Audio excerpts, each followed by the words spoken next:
Hey guys, how you doing? So Dan from Trading with Dan here. So this is our Bitcoin and Ethereum DMT and Dominator update. So we've had a breakup here. It's good to see some strength in Bitcoin, and even though I was short, but obviously I stopped out that short trade, so I made money on the 4 other short trades, and this one was obviously a losing one. But I'm still taking profit from my other trades, and now Bitcoin's higher, so the value of the Bitcoin that I took as profit has gone up. So it's not the worst situation. So there we go. So anyway, so we've got a 15-minute DMT buy here. So it was a pretty vicious move. Oh, sorry, this is Ethereum. We'll go over to Bitcoin first. It was a pretty vicious move up. So what happens then? DMT will take the buy trade on the next candle close after breaking through the line. So it obviously took the trade there. So that's where it's long from. So it did pretty much go straight from there though. Even though it broke up quite a lot, it pretty much went up nearly 2% and it's currently sat about 1% high. So some people do more aggressively trade it when it breaks the line, but look, like you can see here, you'll get fake outs. So you have got to have a pretty tight stop if you are taking it that way, because often, as you guys also know, we can bounce off the line and then come back and it forms either support or resistance. But you can do that though. You can still take those small losses if you're then obviously going to get in earlier for a big move like that.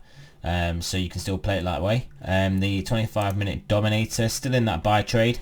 So if you were still holding that Dominator buy, which is there's no real reason not to. You don't have to take profits, have trading take profits or anything. So you basically along from this candle here, I'm currently sat 3.5% profit. Got up to 4.5% profit, but yes, at 3.5% profit and looking like you're in a good trade. So that's great for the 25-minute Dominator there also. So Ethereum 15-minute here, similar story, big breakup for the DMT. So got you in the trade though, pretty much straight up to nearly a 3% gain. Currently sat at 1.5, just over 1.5% gain. So that was a good DMT trade. And similarly with the Dominator buy, got you long basically on this candle here.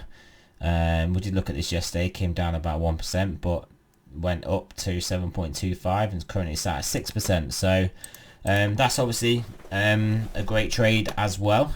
So yeah, so there you go. DMT, 2 winning DMT trades today would have got you good profits, both those. Your Dominator, you're still running that because that's in the 25-minute buy, so you're cleaning up on that trade. So all in all, a great day for the indicators. So there you go guys. So remember, this is not a financial advice. I'm not a financial advisor. Everyone should always do their own research.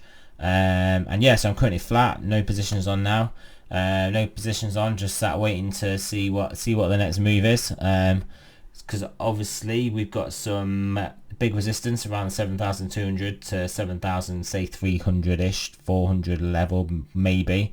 But I think if we do basically close and hold above 7,300, I think that's the short-term weakness gone, and I think with them going to maybe move up to either the top side of the wedge stroke channel, whatever we want to call it, ascending wedge or ascending channel that we've got going on. But yeah, so stock market's up today, so Bitcoin was up today again, so no surprise there. I did sort of kind of think yesterday we had the sell-off. Bitcoin didn't really sell off much, and I did say that was a sign of strength in Bitcoin.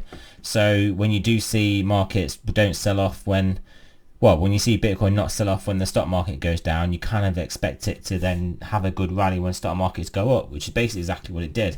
So that's pretty fully predictable there. Anyway, so thanks for listening guys. Again, not financial advice, and I'll speak to you guys soon.